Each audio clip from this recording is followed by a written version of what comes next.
rolling? We're rolling. All right, guys. Today, we're going to go over how not to burn down your couple $100,000 race car. In the drag racing community, it's very known that people are very reactive and not proactive whenever it comes to safety equipment. And I mean, even here at our local track, 90% of the people at the track do not have the proper safety equipment that they need at all. And today we're going to show y'all some of the stuff that y'all need to make sure that y'all have in y'all's cars. And I do think that, I mean, honestly, in my personal opinion, I think tracks should start getting a little bit more strict on some of the equipment that you have to have in your car. Everybody's going fast now. Yep, everybody's going fast now. I mean, we all know everybody's putting LS's in junk. I mean, it don't take a lot of money to go super fast anymore, to especially go, low fives, high fours. And whenever you're going that fast, you need the proper safety equipment because you're running 120 to 160 mile an hour, and you hit the wall, it's going to hurt. And especially once you get into the race car side of things, most of the time you're on E85, some type of race gas, or you're on methanol. So the thing that we're going to be talking about today, the priority is going to be fire suppression systems. Like I said before, my personal opinion, I think any race car that is relatively quick at all needs a fire suppression system in it. For one, they're like $600, and in the grand scheme, everybody always complains, well, the safety equipment's expensive.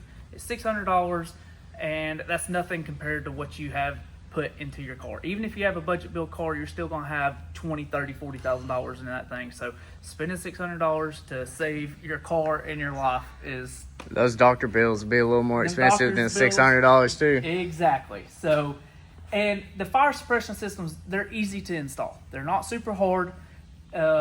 I mean, obviously you can have somebody like us or another shop put them in, and it is going to cost money because they are time consuming to make them look nice. But to just do one yourself and you not really care what they look like, they're easy to put in.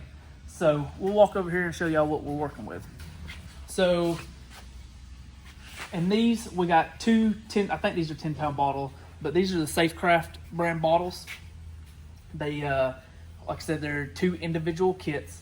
On this car, we are running 2 individual bottles. So one of these bottles is dedicated just for underneath the hood, and then one of these bottles is just dedicated for inside the car.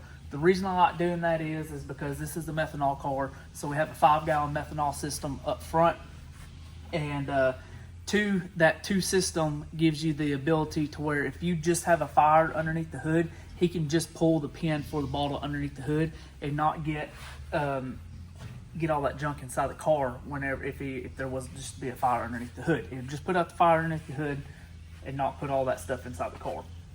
So most people are just going to have a single system in the car.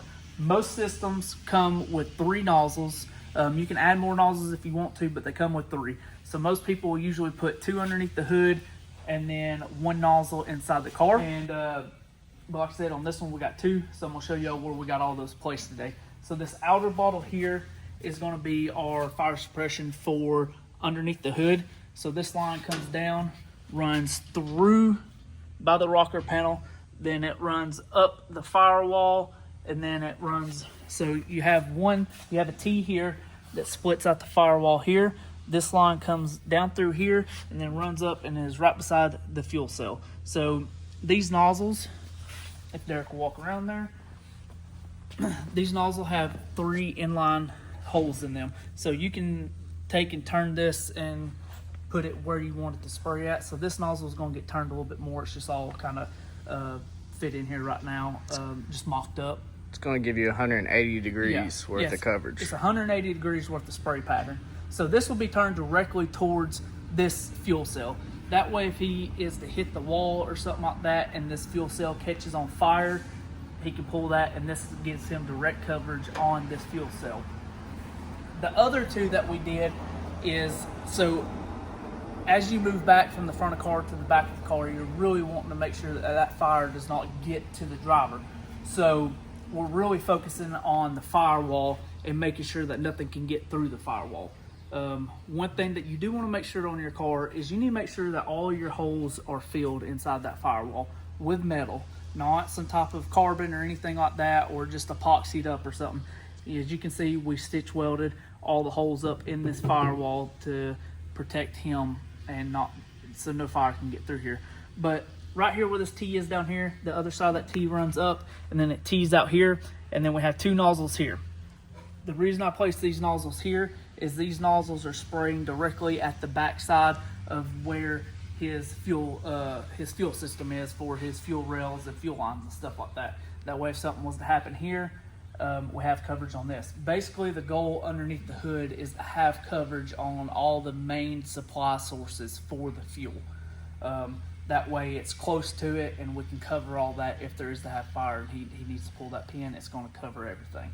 So that's what I would personally do.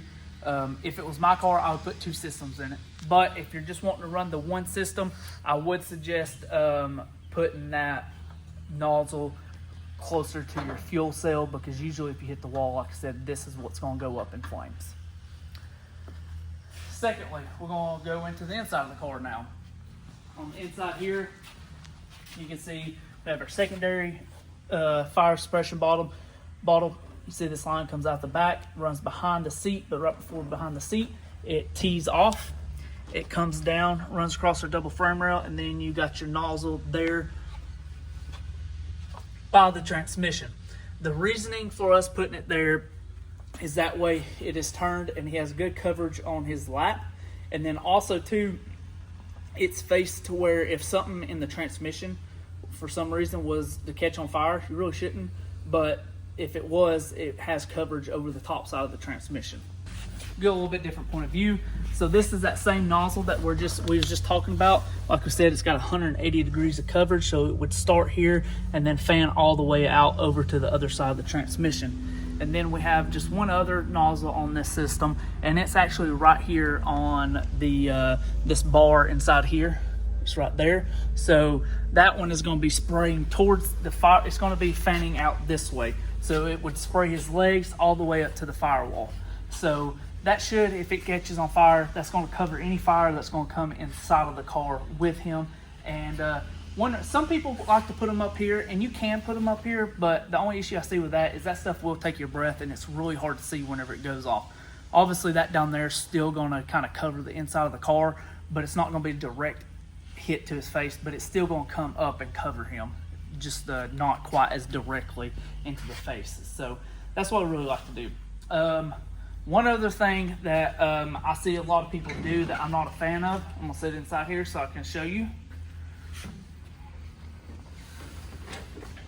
So most of the time, whenever people do these and they place their handles, they either place the handle back here or they'll place it right here. So the issue I see with placing the handle up here is if you get into a wreck, obviously if you get into a hard enough wreck, usually the steering column might be bent, you're strapped into your seat real tight. So trying to reach and grab a handle that's all the way up here, even if it's right here, you know, that's a lot of movement having to do that and reach through the steering wheel. And a lot of times if you take a hit impact, the steering wheel is going to bend from your hands holding on to it. The thing I don't like about up here is it's kind of out of the way. If you have a full head containment seat, it's hard to see. Most of the time people leave the pins in them, so you're having to pull the pin and then find that.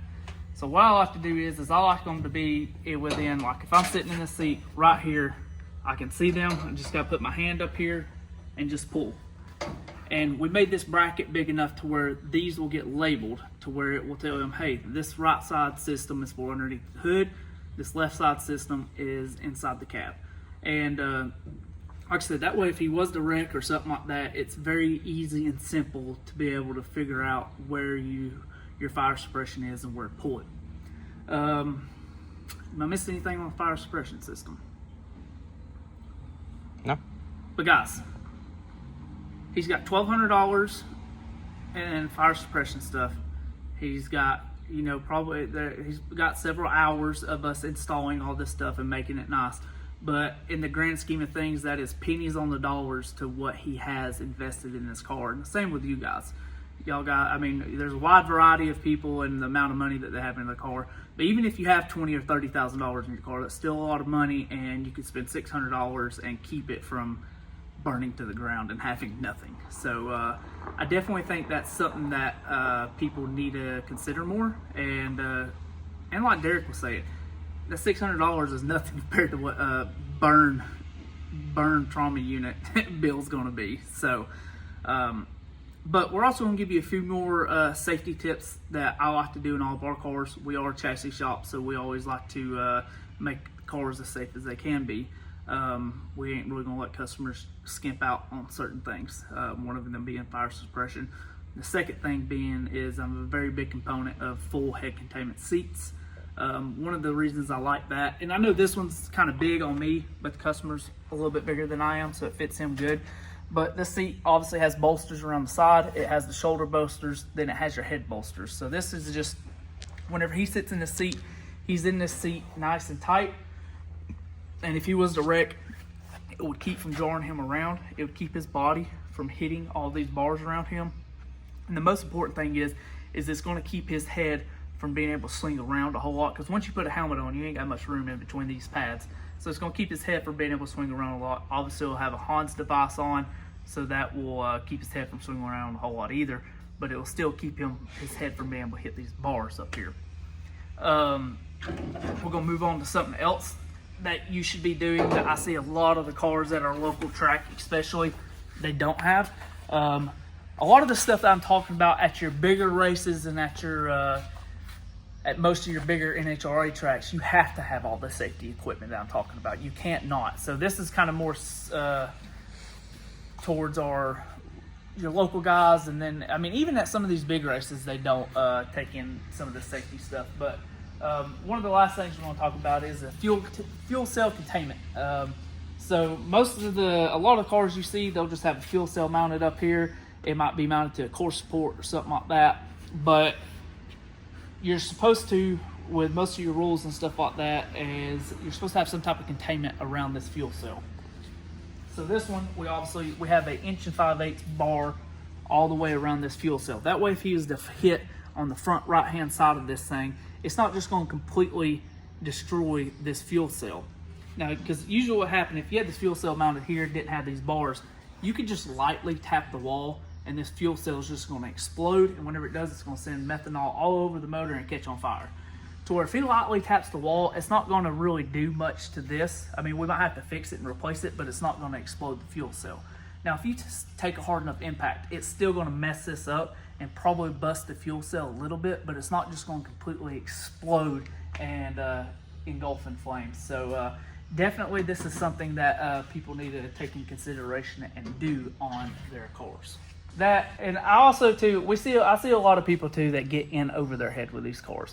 They go from having and never racing anything to jumping into something like this or anything else, and it takes time to learn how to drive a car of this caliber. Whenever you're running, low 4 seconds, 160 to 200 mile an hour, so you just got to know how the car reacts and stuff like that, and you got to know how to react to the car to be a good driver and be a safe driver. So that's going to be kind of a wrap on that. If there's anything else that y'all might want to see whenever it comes to safety stuff or brands that we use, just let us know in the comments. But I think we're going to kind of take y'all through the shop and show y'all just a little bit of what we got going on right now. There's a few things that we can't show just because they haven't debuted them yet. That's the word I was trying to look for. But starting down here, we'll get started back on this. This is a 4th gen Camaro. We've already done a lift-off door hinges on the driver's side, did all the steering linkage, got most of the hot side knocked out on this thing. We installed a motion wing, and then what else did we do? We pulled out an old window net that was out of date. Derek remounted a parachute handle, and that's about it. But the front end's getting brought to us. The new motor's getting brought to us so I can finish up the turbo kit. We'll mount the front end, finish up the exhaust, and then we got a few other small things that we got to do to it. This one here is a 73 or 74 Nova. This is going to be a no prep LS ordeal. We've helped them out with just a lot of parts on here, and they just brought it to us this week to start on the turbo kit. So probably going to do a little bit more of an in-depth video on how we do our turbo systems and how to go about that. So be on the lookout for that. But got FIS turbo. It's going to be center mounted, dual bull horns, all that jazz. Ordered rear shocks for it, and got to get a dry shaft made for it. So coming along pretty good, or going to be coming along pretty good with it. Got all the parts ordered. This is a project y'all haven't seen. This is a newer project. that we got in, probably 3 or 4 weeks ago, Mm-hmm. something like that. Just something that we're doing some small updates on and trying to help the customer get this car finished and where it needs to be. It was already a pretty nice piece whenever we got it. Cut out some more of the sheet metal. We've done some of the bar structure up here, done the firewall gussets, and started doing all the tin work. Got the steering linkage hooked up and everything, mounted the seat, column, pedals. So we didn't do any of the chassis work or anything like that. We're just doing a lot of finish work on it. The next one is the Orange Nova. You can kind of see what's in it. You kind of can't see what's in it. I'm going to block it just a little bit as we walk by. I mean, most people will probably know what's in there. They'll figure it out pretty quick. Yeah. And then back here on the chassis table, we've already got 2 videos on this, but this is our C6 LDR project that we got going on. The floor structure's done. Do we have the X in the floor structure? No, I came in this week and finished that. Yeah, so the X is done in the middle of the floor structure. Body's over here. Next steps on it's probably getting the body put onto the chassis table, then start the main hoop, A-pillar bars, windshield bar, and door X's. But that's gonna, then we got a pretty cool project right here. Derek can kind of like show you a tire of it, but that's about it. So it's pretty badass. Yeah, it's really badass. We did a custom set of I guess we could show them the headers on it. Yeah, we show the the headers.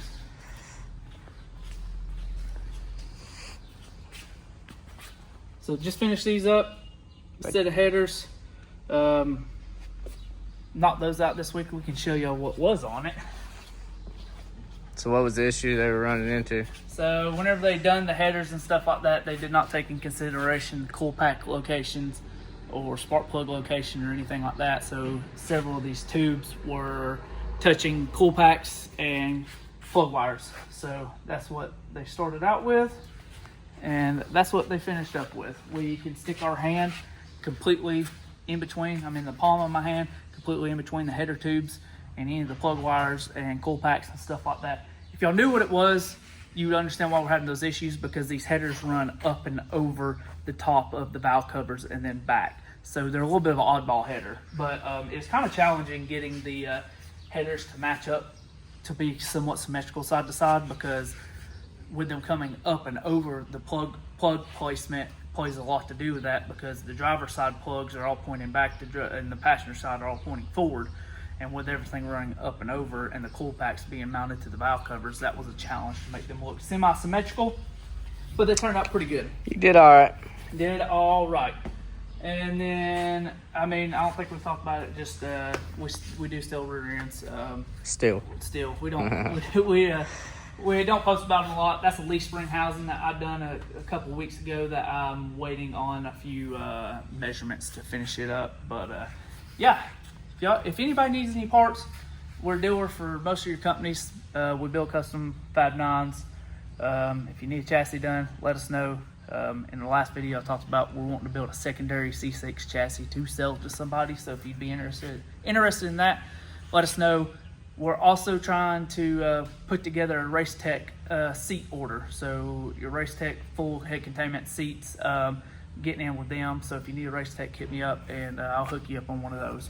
Alright guys, so that is a wrap on today's video.